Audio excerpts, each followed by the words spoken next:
हमें दिया गया है कि हम 65 को ज़रब दें 1 से, तो हम इसे लिख सकते हैं 65 ज़रब 1 या 65.1।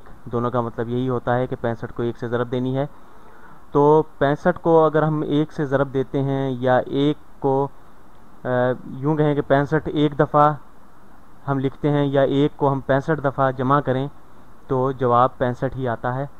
तो किसी भी अदद को अगर हम 1 से ज़रब देते हैं तो वही अदद जो है वो रहता है बाकी। तो 65 को जब 1 से ज़रब दी तो 65 ही आया हमारे पास। इसे यूँ समझें कि हमारे पास ये एक मैं लाइन बनाता हूँ, ये प्लेस होल्डर है।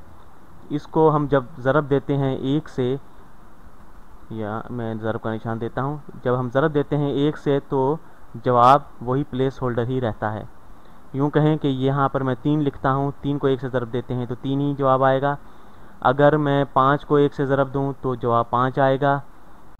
अगर जो है यूँ कहें कि मैं ज़रब दूँ 157 को 1 से तो 157 ही जवाब आएगा। उम्मीद है आप समझ गए होंगे।